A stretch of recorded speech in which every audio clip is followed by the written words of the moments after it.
Okay, something slightly different from the purely religious books. Lion, Witch and the Wardrobe by C.S. Lewis, who is obviously a prominent Christian writer, an Oxford Don, no less. It's an educated man. And it's a nice collector's edition. So it's a nice hardback. It's got the original artwork from the 50s. Yeah, it's nice, just nice pages, nice paper. When I talk about the artwork, yeah, it's got this nice artwork from back then. And look how they dressed. This is, I think, in the 40s. It was set, something like that. Yeah, the kids wear ties and the little jumpers and shirts and things, and the knee socks. And look at those coats they found in the wardrobe, but old fur coats and things. It's nice, you get a glimpse into the old ways, the old times, don't you, from this? And yeah, so nice edition. It's Harper Collins publishers, who are obviously massive. And yeah, there's if you know anything about these Narnia Chronicles, which I didn't really until I started reading this. I got this to read out loud to my son, or my children generally, but mainly my son who's 6. Try and get him to read something more than the usual Dog Man and all this sort of stuff that they're into these days. You know, the language in here, I'll read a bit, just it's a bit more challenging, I think.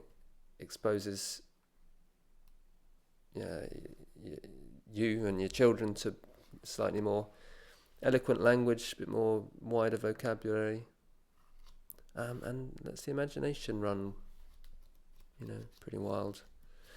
Anyway, I was talking about the publisher, Harper Collins, the Narnia Chronicles. There's this whole thing about the order in which you read them, because it's a whole series of books. Is there 7 of them, I think? And there was the original published order, of which Lion, Witch and Wardrobe was the first. That was the first one published.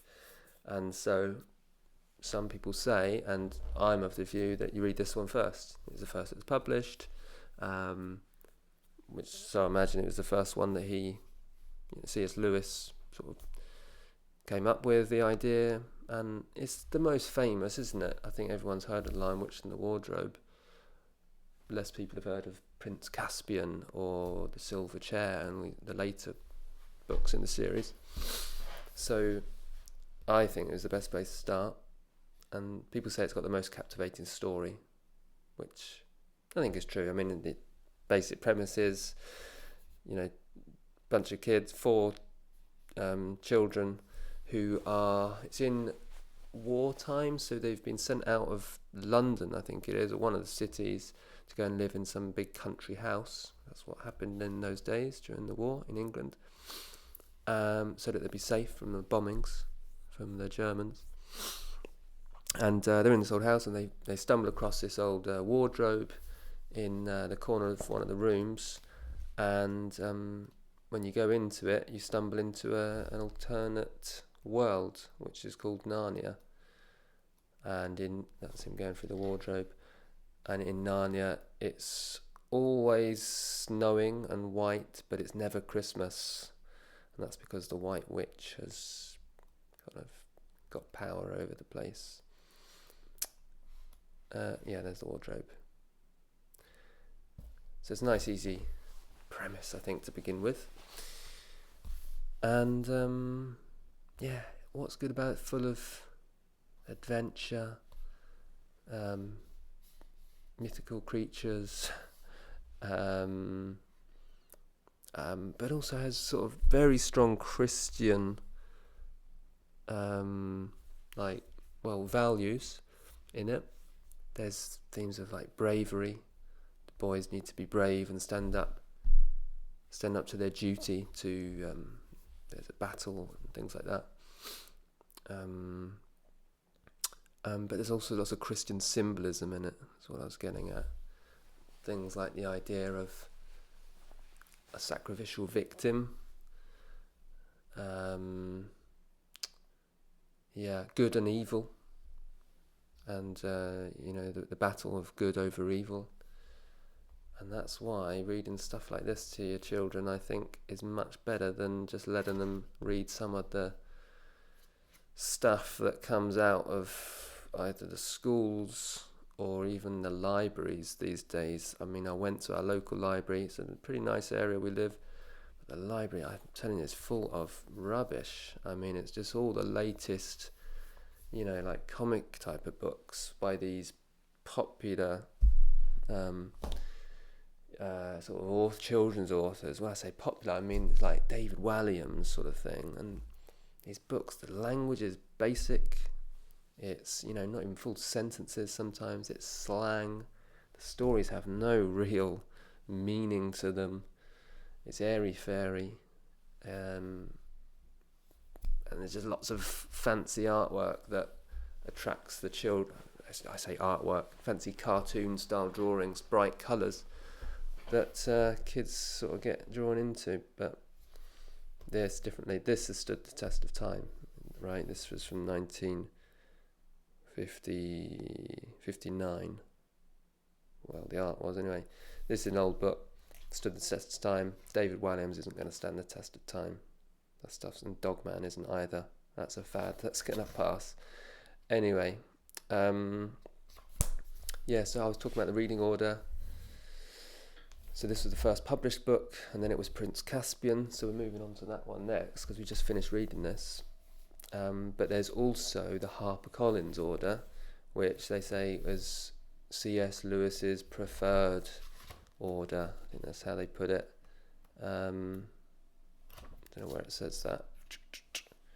Yeah, like in the reading order recommended by C.S. Lewis. I don't know, if you do even some basic research into this, like by which I mean a Google search, I don't think there's evidence to say that this is the order that he said you must read it in, because, for example, there was an example where a mother wrote in to C.S. Lewis and asked him, which should my son read first? And C.S. Lewis says, I don't think it matters, they can all be read standalone. So, yeah, my point is, don't get hung up on this reading order. But it is a bit annoying because the numbers are on the side. So it's number 2, even though we're reading it first. So, yeah, this is a nice page. You're meant to write your name in there. All these children's books, they want you to write your name in them, don't they? I never do it because, they're going to pass the books on to their brothers and sisters, so there's no point in taking ownership of them for one child, not the other. Anyway, nice book, nice story, Christian values. Oh yeah, let's read it. Let's read a little bit of it. So you've got an idea of, I don't know, some of the language and the rich vocabulary. I should have chosen a bit first, shouldn't I? This is where Edmund, he's kind of tempted by Turkish delight, by the witch. But what are you? Said the Queen again. Are you a great overgrown dwarf that has cut off its beard? No, your Majesty, said Edmund. I never had a beard. I'm a boy. A boy, said she. Do you mean you are a son of Adam? Edmund stood still, saying nothing. He was too confused by this time to understand what the question meant. I see you are an idiot, whatever else you may be, said the Queen.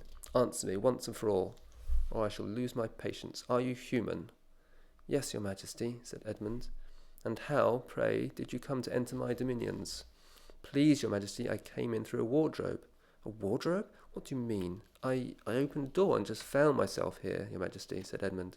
Ha, said the Queen, speaking more to herself than to him. A door? A door from the world of men? I have heard of such things. This may wreck all. But he is only one, and he is easily dealt with. And she spoke these words. She rose from her seat and looked Edmund full in the face, her eyes flaming. At the same moment she raised her wand. So, yeah. you already see the Christian sort of overtones there. You know, the children are called sons and daughters of Adam, is it, or Eve, in the world of Narnia. So what else? Yeah, and the funny thing is, we went to mass on Sunday, traditional Latin mass, and the priest was giving the homily, and he mentioned the Chronicles of Narnia, and said he read it as a child. He thinks every child should read this, and he's talking about some of the Christian symbolism in here. I mean, he only mentioned it briefly, didn't go on about it, but me and my wife smiled to each other because, you know, it's what I've been doing. I've been reading this one. So we're really pleased with it. At first I thought, oh gosh, my child's not going to be interested in this, you know, it's from the 50s, the language is too difficult, he's only 6. But I think we should challenge our children, you know. Don't get me wrong, we're not making him read this, not asking him to read this. That would be tough going, I think. But just read out loud to him. Usually in the evening, whilst he's having some pre-bedtime snack, food, whatever, like porridge or whatever. I just read this. What is it? Read a chapter. It's 17 chapters. So in theory, you could read it in 17 days, because the chapters aren't so long.